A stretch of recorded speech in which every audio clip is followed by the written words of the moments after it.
La vie de Lascarina Pinozzi commence dans l'obscurité d'une prison de Constantinople en mai 1771. Son père, Stavriano Pinozzi, était un capitaine originaire de l'île de Hydra. Il y était incarcéré par les autorités ottomanes pour avoir participé à la révolution d'Orlov, qui était une tentative de soulèvement grec soutenue par la Russie.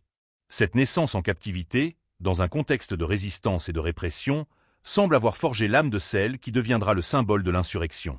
Après la mort de son père en détention, elle s'installe avec sa mère sur l'île de Spets. C'est là, face à la mer Égée, qu'elle grandit au sein d'une communauté de marins intrépides et développe une connaissance profonde des affaires maritimes. La vie de Bouboulina est jalonnée de tragédies personnelles qui renforcent sa position sociale. Veuve par 2 fois avant l'âge de 40 ans, ses maris étaient tous deux de riches armateurs tués lors d'affrontements avec des pirates barbaresques. À la mort de son second époux, Dimitrio Boubouli, en 1811, elle hérite d'une fortune colossale, de terres étendues et d'une flotte de navires. Contrairement aux femmes de son époque, elle refuse de déléguer la gestion de ce patrimoine à des tuteurs masculins. Elle prend la direction de ses entreprises, multiplie les investissements et devient une figure incontournable du commerce méditerranéen, ce qui attire la méfiance de l'Empire ottoman.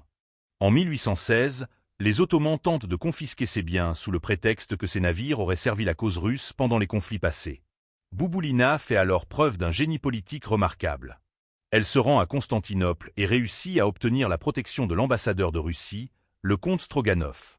Plus impressionnant encore, elle parvient à charmer la validée sultane, qui était la mère du sultan Mahmoud II, en lui présentant sa condition de veuve spoliée.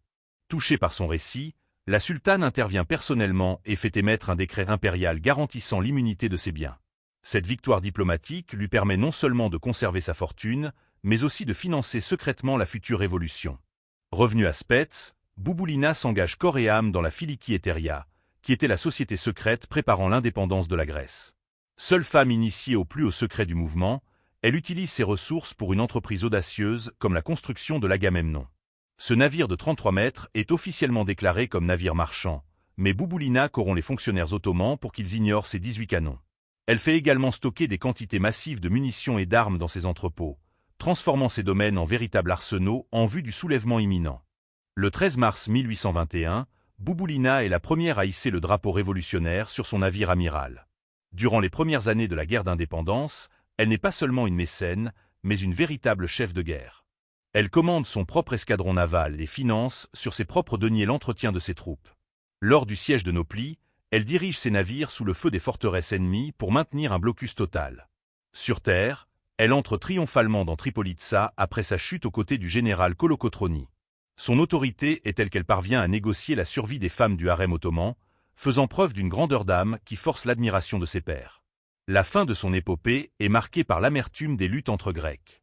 En raison de son soutien au général Kolokotroni lors des guerres civiles de 1824, elle subit la disgrâce politique et se retrouve brièvement emprisonnée avant d'être expulsée de Nauplie. Sa mort, le 22 mai 1825, survient de manière absurde lors d'une querelle d'honneur familiale à Spets. Alors qu'elle se dispute avec les membres d'une famille locale au sujet de la fuite de son fils avec une jeune fille, elle est frappée d'une balle en plein front. Cette fin brutale met un terme à la vie de celle qui fut nommée amirale par l'Empire russe et qui demeure la mère de la nation grecque. Lascarina Bouboulina est reconnue historiquement sous les titres suivants. Amiral de la marine impériale russe, titre décerné par l'empereur Alexandre Ier, général de l'armée grecque, titre conféré à titre posthume par l'État hellénique, mère de la nation grecque, appellation populaire symbolisant son sacrifice, et enfin la capitanissa, titre traditionnel porté par les habitants des îles.